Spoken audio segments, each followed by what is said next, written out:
All right, guys, how long's too long? How long is too long?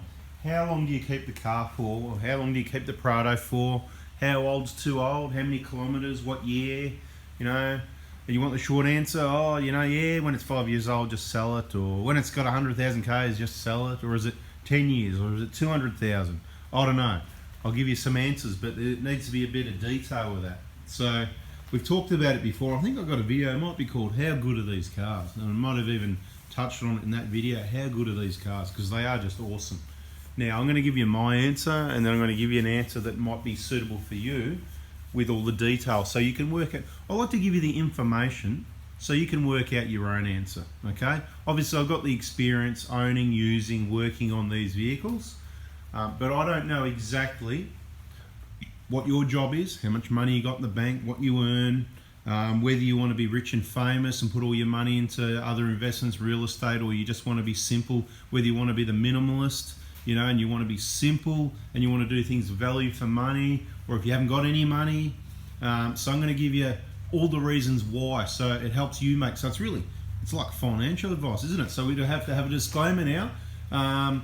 Any information given to you in this video is not for your exact situation. So, you know, don't... Anyway, whatever, right? You know, I needed to organise that one a bit better. I just make it up as I go, guys. I don't plan stuff. I just put it there and I hit the go button. What do we need to look at? We need to look at an old Prado. That's what we're looking at. Yeah, an old Prado, 12 years old with nearly 400,000 Ks. Now, let's answer the question. Somebody said to me, I think it was a comment on the YouTube channel, actually. Have a look at the comments and see if you see. Somebody said, you know, at what point does it become like, you know, it's just too old and it's like, you know, more of a hobby, like, you know, probably like working on and fixing the car? Well, good question. Now, with all the older cars, traditionally, you know, all the old Fords and Holdens that everyone used to buy, and every second bloke is third or fourth or fifth, he's got one in his back garage there and working on the Tirana, or he's got the Mustang that he's imported from the States, or whatever it is, right? So everyone's got their, not everyone, I'm saying everyone, but, you know, got their hobby car there or whatever. Now, this is a very expensive hobby, and usually it's problem after problem because they're old cars. Now, the whole thing I think I mentioned in other videos was when you purchase the new Falcon or Commodore, even 25 years ago, let's say in the 90s, quite often you'd have a leak, an oil leak or a coolant leak or some sort of leak or problem, even at 20,000 Ks. And you'd have more at 50 or 60. And by 80,000 Ks, I could probably find about 3 or 4 grand worth of repairs on your vehicle. They were really good to make money on, or good to make money on being under warranty, as in, you know, the dealership gets paid by the manufacturer. If it's out of warranty, then, you know, then you're paying for it, or in a lot of cases the company car, because a lot of cars are company cars, because the companies make all the money and they can afford to provide the cars, and because they need that. That's a tool for them to get the employees, workers around to make money for them, right? And then you get to buy the car, you know, the second-hand car from wherever it is. So there's a lot of variables, right? So that's the first thing we've got to recognize. Now, how long's too long? Well, good question. Should I have thought about that more? So in those old cars, people used to talk like, oh, 80,000 Ks, it's getting a bit long in the tooth. And as cars got better, maybe even by the late 90s, it was like, oh, you know, 150K, it's getting a bit long in the tooth. Now, what's happening today? What's happening in the last 10 years, 5 to 10 years even, right? I get a lot of people making contact and they're looking at cars that have done 200,000 Ks, and it's getting higher and higher. People are buying Prados with 300,000 Ks. Heaps of people are buying Prados with 300,000 Ks. The positive obviously is you're getting a vehicle a lot cheaper and you're saving a lot of money, and you'll probably spend less than the saving on doing all the repairs with good, genuine parts and good workmanship, making that vehicle a lot better than one that had a few less Ks that hasn't had all that work done, you know what I mean? So without going into too much detail, get to the point, he says, get to the point, stop waffling. But you need the information. I can't just go bang and give you a year in the kilometres, right? These vehicles are awesome. I've said it in another video that I think it was around the 2000, around the millennium, where all cars, by then they got really good. And I'm not saying they're all bulletproof by then, and they just got better and better after then. And whether it's a 1KZ, right? So, you know, let's go back. Let's talk Prado. We could keep this video going for hours. We're going to keep it down to about 10 minutes. Give me another 5 minutes, all right? we're going to talk Prados here. So 90 series Prados, they are getting old. They're not even getting old. They've got old. They are old. They're like, you know, antiques almost. Don't get me wrong, good cars, and they were a really good car in their day. And there's also positives and negatives to those. You know, there's a few problems we know about that they have, but they're a bit small and narrow, and you know, they're a bit pox. You know what I mean? Like, you know, I've never really liked the 90s. You know, and then when the 120s come out, I don't even know if I really like those. Sort of had to have some gear on to make them look decent, kind of, you know, a little bit like this one, the bull bar and the snorkel and roof racks and shovels and black wheels and, you know, all that sort of stuff we've got to add on and make it look cool, right? But funny thing is, once you do that, they don't drive like a standard Prado anymore. Without all the bull bars and all the extras, they just drive much nicer. So less is more is a little tip in the middle of this video, completely off topic, but less is more.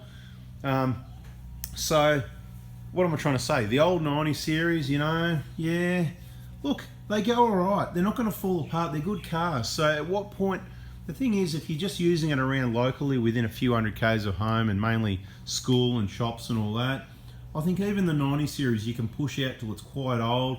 It's still worth doing the work on. Now, moving on to the 120 series, even with a 1KZ, again, awesome, still the same awesome engine.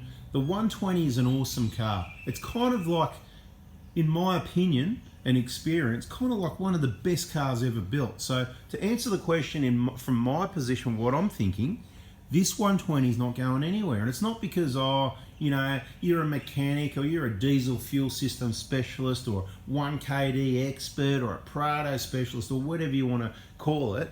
It's because it's a choice, okay? They're good vehicles. We want to travel. We want to see the country. We want to go remote places with things we can rely on. We want to do it in comfort. So reliability, comfort, economically, and on a vehicle that if there is a problem that we can work on, and they're still pretty easy to work on. As cars get newer, it depends what vintage you come from. I remember my grandfather, he was a mechanic also, right? So, yep, back in the day. And I remember what he was like, you know, as cars changed from, you know, he knew distributors, which we do as well. You know, I had that time as well, you know, distributors and points and coils and leads and all that, you know, we're all experts on that stuff. But as things went to fuel injection, he was like, oh, no, you know, I can't touch that, whatever. Yeah, I've got to take it to the dealer. How wrong? How wrong? Because there wasn't anything to do. All you had to do was change the air filter and the spark plugs. It was actually easier to work on, okay?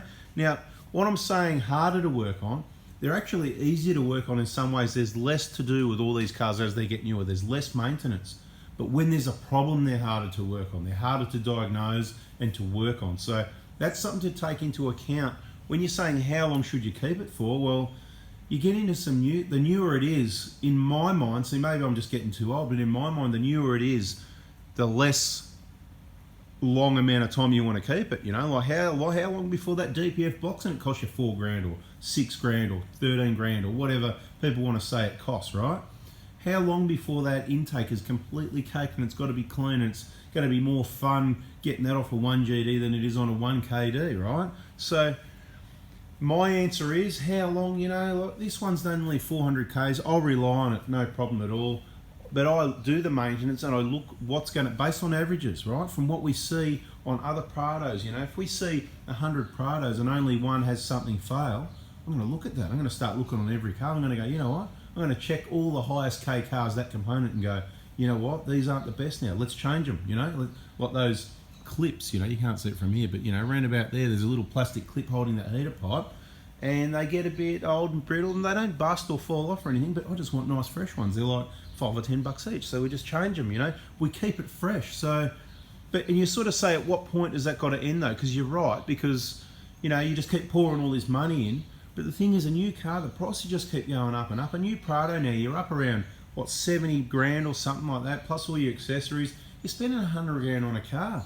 The 120 is going to owe you bugger all, and if you go buy one, it's going to owe you, what, 15 grand? Get a low K one even, I'm not saying to do that. You're going to spend, what, 20 grand? Or even if you spend more getting a really low K, really clean one, you couldn't spend another 10, 15 grand on it. So let's say you did. Let's say you spent as much as you could put a new turbo and injectors and some bearings front and rear, this and that, and spent 15 grand. you've got a damn good car for 35 grand, I'll tell you. So at the moment, my answer is no time. If you've got a 120 or even nothing wrong with a 150 Prados, okay? Pros and cons. This is not a comparing 120 and 150. This is trying to tell you how long. How long kilometres? No answer. We don't see any problems with transmissions. We know how to look after the engines. The only thing they do very rarely is crack pistons for those reasons, as mentioned in other videos, generally avoidable. All the other maintenance, you know, there's a few expensive items, you know, your control arms are a bit dear, but it's every 300,000 Ks. Who cares? You know? So in my mind, keep it at the moment, okay? All the Prados, 120, 150, keep them. That's about it. That's my answer. That's how long, that's the answer, you know, when does it become, you know, if you've got a car that's built since the year 2000, particularly a 120 or a 150, just keep it. All right, for now, I'll let you know if it changes. So subscribe, turn the bell on, and you'll get that update as it happens. Please give us a thumbs up if that's answered your question, or if you are thinking the same thing, or if it was any way helpful. If you can please do that, because that helps me, help you. Thanks, guys. Thanks for watching. I'm out of here. Bada bing, bada boom. See ya. Okay?